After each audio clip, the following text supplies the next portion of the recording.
기준금리가 가파르게 인상되고 있습니다. 이로 인해서 보험사들의 재무 건전성이 급격히 악화되고 있다고 하는데요.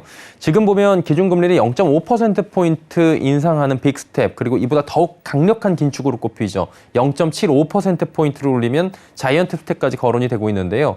그러다 보니까 하반기엔 고비를 맞게 될 것이다, 이런 우려도 함께 나옵니다. 금융부 윤다혜 기자와 함께 보험사 재무 건전성과 금리에 대한 상관관계 짚어보도록 하겠습니다. 나와 있습니까, 윤 기자? 네, 윤다혜입니다. 금리 상승기에 보험사 재무 건전성이 왜 악영향을 끼쳤다는 건지, 어떤 연관성이 있는지 먼저 짚어주셔야 될 것 같아요. 네, 금리 상승이 보험사 자본력에 부정적 영향이 커지는 이유는 보험사의 자산운용 방식 때문입니다. 보험사들은 가입자에게 받은 보험료를 비교적 안전한 채권에 주로 투자해 이를 통해 거둔 이익으로 보험금을 지급합니다. 그러나 금리가 지속적으로 오르게 되면 보유한 채권의 가치가 떨어지며 보험사가 지급할 여력이 줄어들게 됩니다. 이를 RBC 비율이라고 하는데요. RBC 비율이 100% 아래로 떨어지면 보험금을 일시에 지급할 수 없다는 것을 의미합니다. 보험업법에서 보험사의 RBC 비율을 100% 이상 유지하도록 규정하고 있고, 금융당국은 건전성 강화 측면에서 RBC 비율을 150% 이상으로 유지하라고 권고하고 있습니다. 최근 국내 주요 보험회사들의 RBC 비율이 크게 하락했는데요. 올해 1분기 기준 NH농협생명과 하나손해보험이 금융당국이 제시한 150% 이하로 떨어졌습니다. 하나손보는 122.9%로 전년 말 대비 절반 이상 떨어졌고, 농협생명은 131.5%로 80% 가까이 꺾였습니다. MG손보의 경우 이미 지난해 말 150% 미만으로 부실금융기관으로 지정됐습니다. 그러니까 한마디로 금리 상승기에는 가지고 있는 자산의 가치가 떨어지게 된다라고 이해가 되는 것 같은데, 그게 일정 비율 이하로 떨어진다는 거잖아요.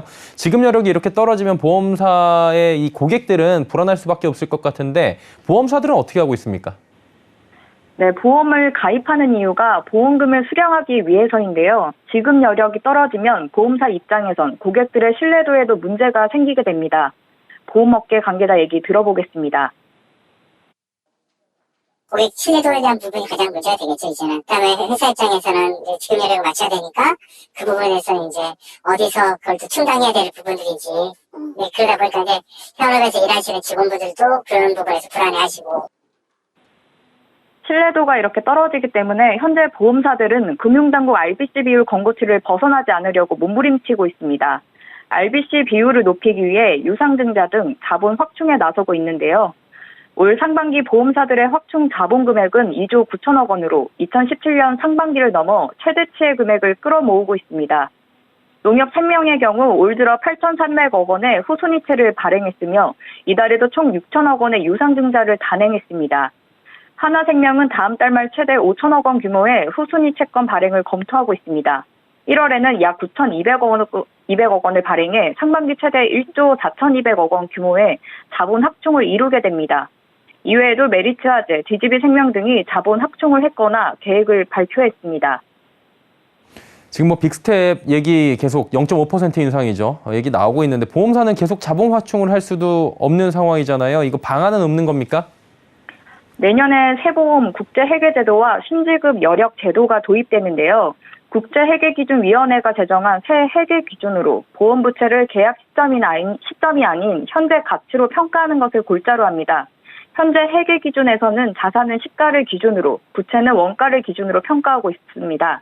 따라서 새 회계 기준 도입으로 보험 가입자 입장에서는 불안에 떨지 않아도 된다는 겁니다. 반면 보험업계는 보험사의 부채 평가 방식이 현행 원가에서 시가로 변경되는데요. 이에 가입 당시 금리를 반영해 부채를 계산해야 하고, 그만큼 자본 압박이 커질 수밖에 없습니다. 올해 남은 7개월은 RBC 비율을 사용하므로 금리 상승 속도를 감안해 자본 확충이 불가피합니다. 특히 하반기엔 시장금리가 지속적으로 올라갈 가능성이 크기 때문에 더 많은 보험사들이 당국 권고치에 미달하는 RBC 비율을 기록할 것으로 전망됩니다. 전문가 얘기 들어보겠습니다. RBC 기준으로 하면 금리가 계속 상승을 하니까 하반기에는 아무래도 우려가 있죠. 몇몇 보험회사는 이제 150% 아래로 떨어질 거다. 또 보험사 입장에선 자본 확충에 따른 이자 비용도 함께 늘어나 이래저래 한숨만 나오는 상황입니다. 그러다 보니까 이제 금융당국도 문제다라고 보고 나섰다고 하는데, 이 부분도 좀 짚어주시죠. 네, 금융당국은 보험사들과 함께 RBC 제도 개정 작업에 착수해 건전성 이슈 해소에 적극 나선다는 방침입니다. 가파른 금리 인상으로 보험사들의 재무 건전성이 악화하는 걸 그대로 두면 안 된다고 판단한 건데요. 금리 영향을 덜 받는 방식으로 건전성 지표를 개정하는 등 여러 조치를 검토 중이라고 전해졌습니다. 그러나 금융당국의 착수로 우려하는 시각이 적지 않습니다. 단기적으로는 자본 확충에 어려움을 겪고 있는 보험사의 숨통이 트이지만 제도 변경을 추진하게 되면 정책 혼란을 부추길 수 있다는 우려가 나오기 때문입니다. 또 기준금리 인상 등 불확실한 시장 환경에서 중장기 전략을 제대로 세우지 않으면 오히려 문제가 될 수도 있다는 비판도 나오고 있습니다. 예, 금리 인상기의 보험사 건전성에 대한 이야기들 짚어봤습니다. 윤다혜 기자였습니다. 고맙습니다. 네, 감사합니다.